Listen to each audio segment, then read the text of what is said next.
Castignac est heureux de vous présenter l'émission Supply Chain Durable. Castignac, votre partenaire clé de la chaîne logistique mondiale.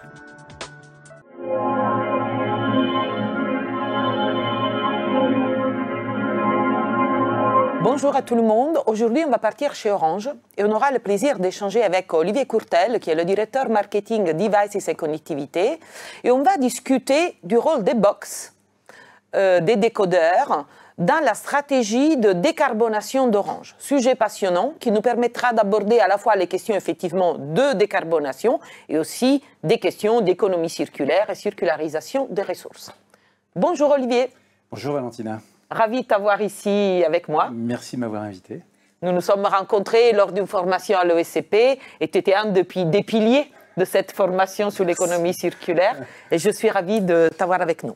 Mais bon, moi je te connais, mais pas notre public. Est-ce que tu peux te présenter succinctement? Oui. Donc, comme tu l'as dit, j'occupe des fonctions de marketing au sein d'Orange France et ça fait déjà maintenant quelques années que je travaille chez Orange France à différents postes précédents. Celui que j'occupe là, ça fait à peu près une dizaine d'années. C'est long et court à la fois, mais ça permet effectivement d'ancrer une expertise et effectivement d'accroître une influence ou un rôle dans les box. Et puis, puisque je le sais, on va beaucoup parler de circularité. Je pense que c'est un élément important. Et moi, je suis très contente de t'avoir ici parce que normalement, pour parler de circularité, j'ai des chargés de projets d'économie circulaire ou des directeurs de développement durable. Je suis ravie qu'un directeur marketing puisse venir me parler de ce genre de questions parce que c'est un sujet transversal et qu'il faut qu'il soit poussé aussi par les managers traditionnels. Oui, tu as raison. Je fais peut-être modestement partie de quelques moines soldats où on se dit une conscience de dire moi, quand je fais un matériel, inévitablement, on sait que ça a un impact carbone. Et je me dis, non, ça ne peut pas être comme ça. Et donc, il va falloir que même si on fait des nouveaux équipements, on soit le plus vertueux, en tout cas le moins, destructeur de la planète. Possible. Donc, ça a toujours été un mantra pour moi. Faisons ça rapidement, mais comment tu résumes la stratégie de décarbonation Orange, la stratégie carbone Orange? Est-ce qu'il y a des axes, des piliers principaux? Alors, déjà, Orange s'est lancé un objectif. On l'a affiché officiellement. On veut être net zéro carbone en 2040, soit 10 ans avant l'intégralité de l'industrie. Pari ambitieux, mais tellement enthousiasmant. Et puis, on a aussi, au-delà de 2040, on a des objectifs intermédiaires à 2030, 2025, 2030, 2035, pour qu'effectivement, on infléchisse cette courbe. C'est quelque chose qui est porté au plus haut niveau de l'entreprise, alors Orange au niveau du groupe, pour l'ensemble des pays, et effectivement Orange France, où on a effectivement une directrice de la RSE qui dépend directement du CEO d'Orange France. Très bien. Focalisons-nous donc sur le rôle des box là-dedans. Pourquoi les box ont été investis de cette problématique? Pourquoi elles jouent un rôle important? Je pense que tout le monde connaît ce qu'on appelle les scope 1, scope 2, scope 3. Les box, comme d'autres équipements, participent au scope 3. Alors, on différencie le scope 3 du scope 3 amont, qui est toute la partie production. On va y revenir. Le scope 3 aval. Le scope 3 aval est assez peu connu. Et en fait, c'est là où les box jouent à plein. C'est-à-dire que le scope 3 aval, c'est l'impact carbone que nos équipements et nos services génèrent chez nos clients. Quand ils sont dans les mains des clients. Quand ils sont dans les mains des clients, tu as raison. Et en fait, l'essentiel de l'impact scope 3 aval d'Orange est porté par les box et des décodeurs. Donc c'est un point extrêmement important et il faut aussi, on est obligé de jouer sur tous les secteurs de jeu. Tout à fait. Et donc, qu'est-ce que vous faites notamment? Quels sont les axes vraiment pour intervenir sur les box en termes de scope 3 ou même scope 3 amont, je dirais? On utilise des modèles assez classiques, les ACV, où on a une assez bonne vision de quelle est la partie de production et de la partie usage. Et moi, quand je regarde ces éléments-là, je sais où je suis capable de jouer.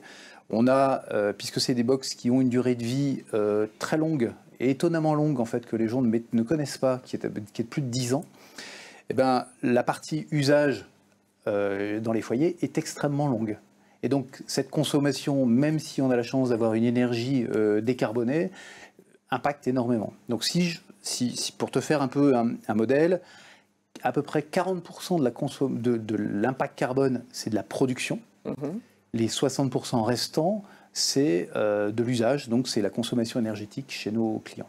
Si tu rajoutes un petit bout de transport et bien évidemment la partie refurbish, on trouve le 100% de l'impact et tout ça.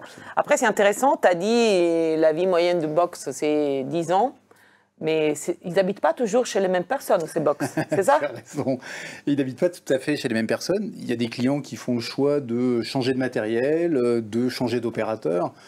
Bon, ça, c'est un peu plus embêtant pour nous, mais ça fait partie de la vie. Mais alors, qu'est-ce qui se passe quand je renvoie ma boîte, parce que vous insistez beaucoup pour les récupérer, Absolument. Les box, qu'est-ce qui se passe à la vie de cette box? Alors, tu as raison, on leur demande et on a énormément travaillé pour ne demander qu'aux personnes et leur dire précisément et au bon moment. Ça paraît un détail, mais c'est extrêmement important de dire je ne vais pas demander à quelqu'un qui n'a rien demandé, qui reste avec nous de nous récupérer le matériel. Et puis, à contrario, il faut qu'on lui dise vous avez un décodeur, merci de nous le renvoyer. Donc, on les récupère. On les renvoie vers une usine d'un de nos sous-traitants qui est à Montauban, à côté de Toulouse. Et celui-ci les nettoie, les reconditionne pour, une fois qu'ils sont nettoyés, reflashés, donc on remet le bon logiciel, on remet les bons câbles, on remet un guide, ça repart. Elles repartent dans une autre maison pour un autre cycle d'utilisation. Sur le cycle d'utilisation, nous n'avons pas de limite. Ça veut dire que dès qu'un matériel revient, eh ben, il repart. Alors, à condition qu'ils soient en bon état. Il y a quelques-uns qui sont abîmés ou trop abîmés. On remet à niveau le casing, donc la partie plastique autour. S'il y a une télécommande, on va lui remettre une télécommande. Les bons Et ça, c'est intéressant. Dans les nouveaux modèles, tu me disais que vous commencez à ajouter des tissus. Du tissu, qui théoriquement, ce n'est pas le premier choix, c'est plus cher, mais à terme... Quand on travaille une nouvelle box, typiquement, on est design by refurbish. C'est-à-dire qu'à chaque fois, je me pose la question en disant « Ok, j'ai ça, mais quel est l'impact carbone ?» Et cet impact carbone peut être à court terme, le coût des tissus peut être celui-là, mais à long terme, il est plus intéressant. On a mis des tissus, pas que ça fait joli, parce que, je pense que ça s'intègre mieux chez le client. Et de ce fait-là, si la box, s'intègre mieux, le Wi-Fi est de meilleure qualité.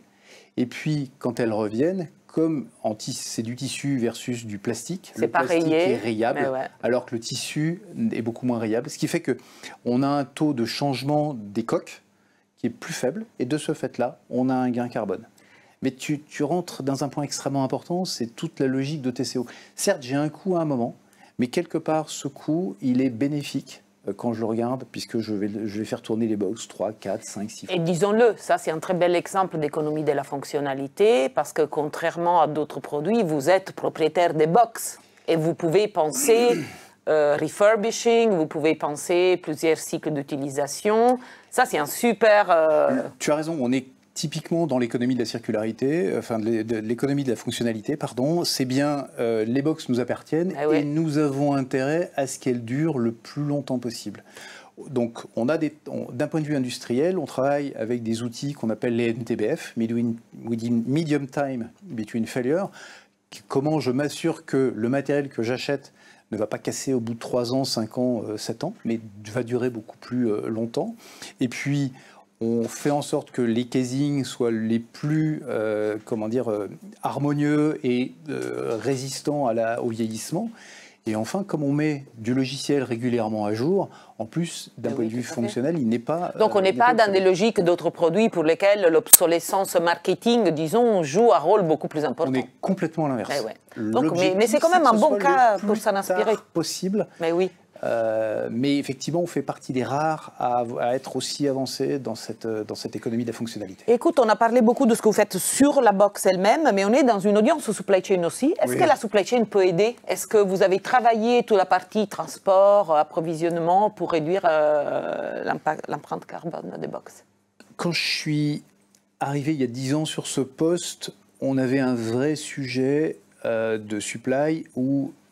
Pour des raisons, parce que toute l'électronique est faite en Asie du Sud-Est, je pense qu'il faut que les gens en soient conscients, c'est une réalité économique, même si on regarde si on peut faire autre chose, pour le moment, c'est pas très simple.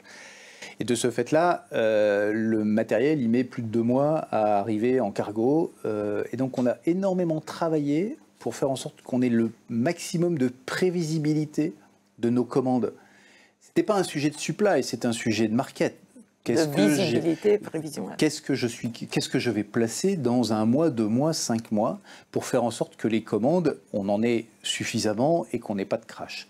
Et donc, grâce à ça, nous avons empêché d'utiliser l'avion. Bon, vous avez 0 avion maintenant pour l'approvisionnement des box. L'objectif, c'est 0 avion et c'est un objectif que nous tenons, absolument. Tout à fait. Donc ça, c'est quand même un point important et c'est un lien aussi évident entre supply et market, et où nous, le market, on a assumé notre responsabilité en disant, ok, c'est quand même c'est pas un problème de supply, là c'était vraiment un problème de prévision. Je suis client de la supply, mais si je donne des mauvaises prévisions, à un moment, la supply me dit, j'ai pas le choix que de... Donc c'est un SNOP où la responsabilité est postée plutôt sur les épaules des marketeurs, je dirais. Oui, c'est ça.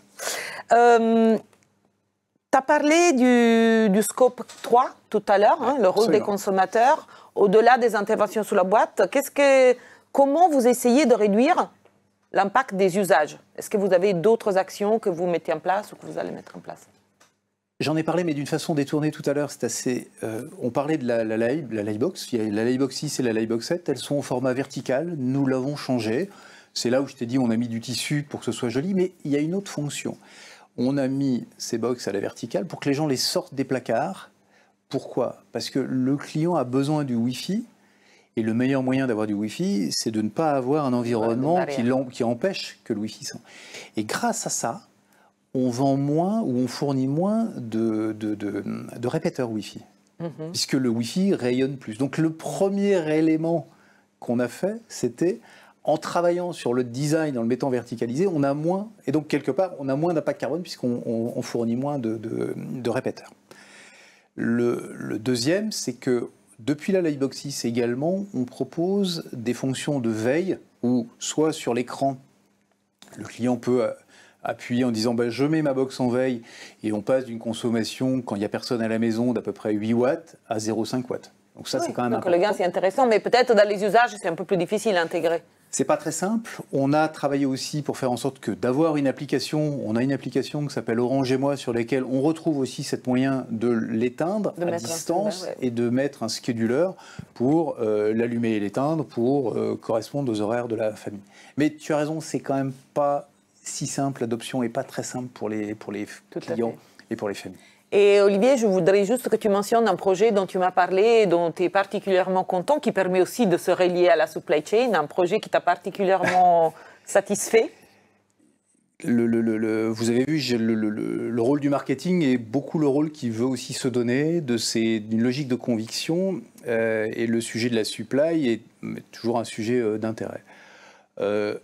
On utilise beaucoup de porte-containers comme tout le monde, puisque c'est le moyen de transport. On évite l'avion, mais est en train de voguer vers un port français là et devrait arriver normalement fin novembre le premier cargo à voile qui va transporter nos box.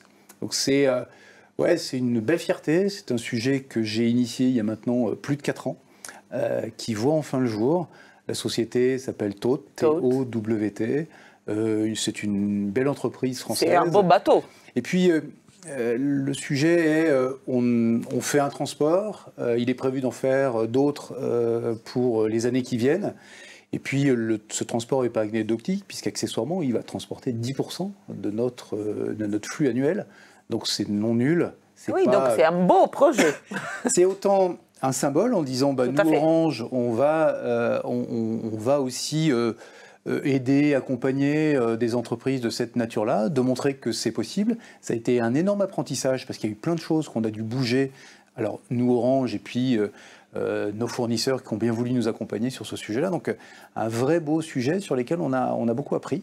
Et puis, on est en train de travailler avec cette entreprise-là, puisque la France n'est pas que la métropole, mais on a notamment les Antilles.